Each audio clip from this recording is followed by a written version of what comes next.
To many of you avid anime watchers out there, we all began watching anime for a kind of epic adventure with cool battles. Yes, I'm referring to Naruto, Bleach, One Piece, Death Note, and probably Code Geass and Fullmetal Alchemist. These are pretty much the anime shows that sucked up most of the current Western anime fans into the world of anime. However, as we kept watching more anime, we eventually shifted into the slice of life genre. But gee, that eventually got boring. As a result, we were left browsing through anime shows every season in hope for a good anime. When I say good anime, I don't mean slice of life. I'll admit though, slice of life can be good anime, but that's not the connotation of good anime I'm referring to. The good anime I'm talking about is the anime that we were supposed to watch in the first place. It's the anime that completely engrosses us in a new world. It's the anime that has awesome action scenes and a fascinating story along with a memorable soundtrack. It's the anime that allows us to go back to our 8-year-old selves and then fanboy the anime community to death about. Unfortunately, the good anime does not happen often. In recent years, we got Fullmetal Alchemist Brotherhood, Madoka Magica, and Sword Art Online. And so this year, 2013, we got Attack on Titan or Shingeki no Kyojin.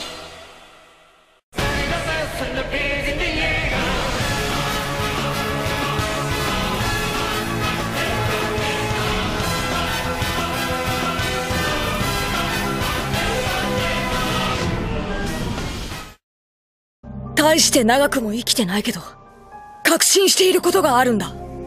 何かを変えることのできる人間がいるとすれば、その人はきっと大事なものを捨てることができる人だ。化け物をもしのぐ必要に迫られたのなら、人間性をも捨て去ることができる人のことだ。何も捨てることができない人には、何も変えることはできないだろう。 Attack on Titan, an ongoing manga written by Hajime Isayama, got adapted into an anime show under the direction of Tetsuro Araki, who has directed Death Note, High School of the Dead, Guilty Crown, as well as taking part in the production of Black Lagoon. So if you're looking for a visually stunning anime, this guy knows what he's doing. Attack on Titan's success has clearly been evident in the countless Attack on Titan opening parodies on YouTube, and as well as the sheer amount of cosplays in this year's anime conventions. It was one of those anime shows that had tremendous hype even before the show started. It's dark, it's filled with intense action scenes, and it is one of those rare anime shows with no fan service. And that is how I would like to start off this review. Fan service. Fan service is a controversial topic in anime, and any entertainment medium itself, because whether you like it or not, there's always a polar split between the two. To me, fan service is a staple in any form of entertainment and media because sex sells. Whether it ranges from nude shots to subtle angle body shots, any form of fan service will always be present. And so Attack on Titan's absence of fan service was a pleasant surprise because it displays its want for pure story and entertainment, nothing that will impede the engrossing world that it has built. Now on to the story. We're given a story that sets in a kind of post-apocalyptic world in which people have been forced to live surrounded by walls because of the threat of giant man-eating monsters, referred to as Titans. Post-apocalyptic world with giant man-eating monsters.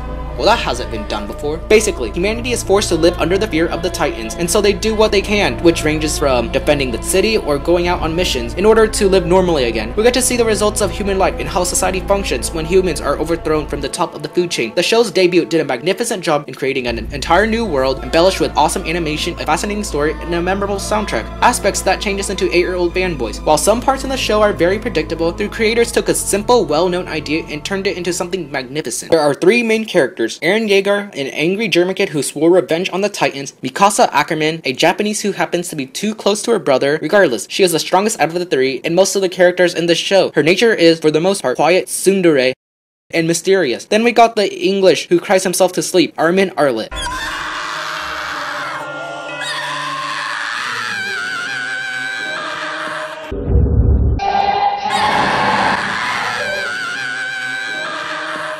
Side characters include Potato Girl, an insecure guy, a lolly, a bald kid, a mysterious and violent female, Sonic the Hedgehog.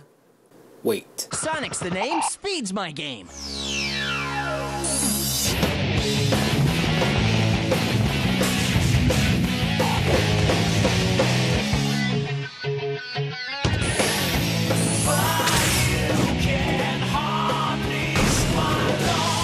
And much more. Characters are one of the downsides of Attack on Titan. They are not well fleshed out and there's seldom depth to them. Most of the time, many of the characters go through the same depression thinking that they are not good enough, such as leading a team or defeating a Titan, only then to be encouraged by someone else or their own words. It gets silly. Much of the disappointment can further be found in the interactions between the characters. Some dialogue is poorly written, making it sound like a cheap action movie at times. Characters talk to each other, repeating the obvious and stuff we already know. 俺に資格があるのか。責任ある立場になる資格が。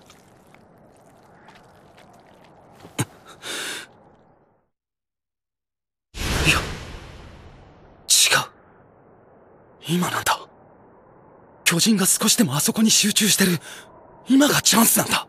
No shit, Sherlock. There's little twists to the conversations, and most of them are unexciting. Even battle strategies, if you can call them strategies, have little excitement to them because there's not much of an impressive twist. If there's something redeeming about the show's substance, it's the world that the author built. Attack on Titan clearly has a vast world with a lot of lore yet to be explored, and that's the exciting part about the show. For example, while watching the show, I wondered, what really is out there past the walls? What are the Titans' motives and goals? What the heck is up with the Titans? Will humankind ever get to live normally again? The mystery aspect behind the science of the Titans is especially interesting. The director made sure that there was substantial information dispersed throughout the show to keep the viewer constantly interested.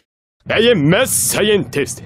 It's so cool. Son of a bitch. I can't finish this review without talking about the art, animation, and soundtrack. Here are my thoughts on them. They are superb. Character designs are reminiscent to cartoon-style art, and as a result, there has been some criticisms on the dark, bold outline of the characters. I, on the contrary, like the outlines because I find that it supports the mood much better. The dark lines highlight the darkness of the show and feel more fitting to the atmosphere. The design for the Titans are mixed. Some actually look creepy with their death glares, whereas some look ridiculously dumb. Sceneries are also well done, making them look amazing to stare at. Furthermore, the animation looks spectacular.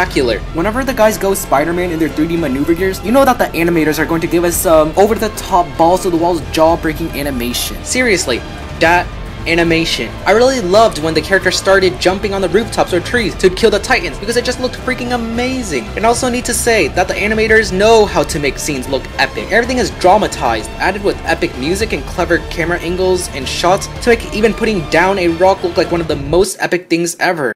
Warning. The following scene is a spoiler from episode 13. If you have not seen episode 13 or reached that point and do not want to be spoiled, please click on the link below to skip to the next part of the review.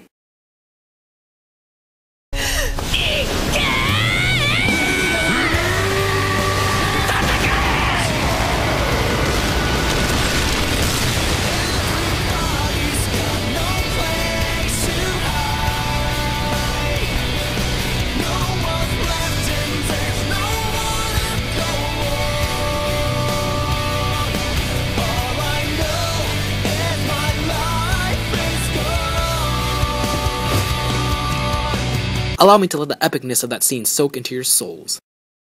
Another note on animation was the usage of stills. Possibly due to the limited budget, stills had to be incorporated in order to balance the budget between the action scenes and serene scenes. In addition, the soundtrack emitted an epic vibe whenever it was played. It used orchestra along with a choir and some percussion and electronic, which worked out really well. Seriously, a choir makes everything look epic. The music really helped the mood and at times made dull scenes seem epic. Unfortunately, I wasn't a big fan of the English insert songs used during the adrenaline rush moments. And really, it's up to musical taste. But to me, they didn't feel fitting, and I didn't feel as excited compared to the moments when epic choir music was used. Another note, voice actors, and voice actresses. They put their souls into the show, making scenes look very convincing and very well acted. It was clear that the lines were not BS. At the time of the release of this review, dubs have not been out yet. I also have to say that the animators did a good job in giving the characters emotions on their faces. Eyes played a dominant role in this. Whenever characters were shocked, their eyes showed it. Whenever characters were angry, their eyes showed it. Whenever characters were distressed, their eyes showed it. So does Attack on Titan live up to its hype?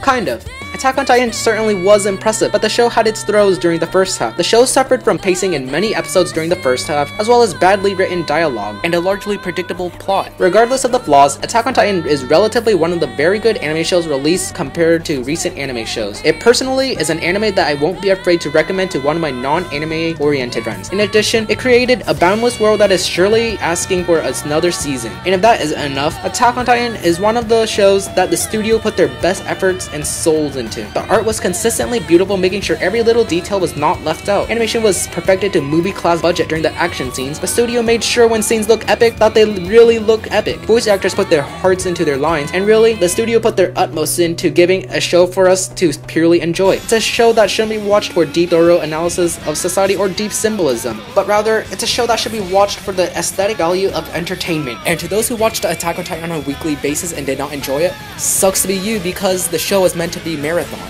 Overall, I give Attack on Titan an 8.5 out of 10.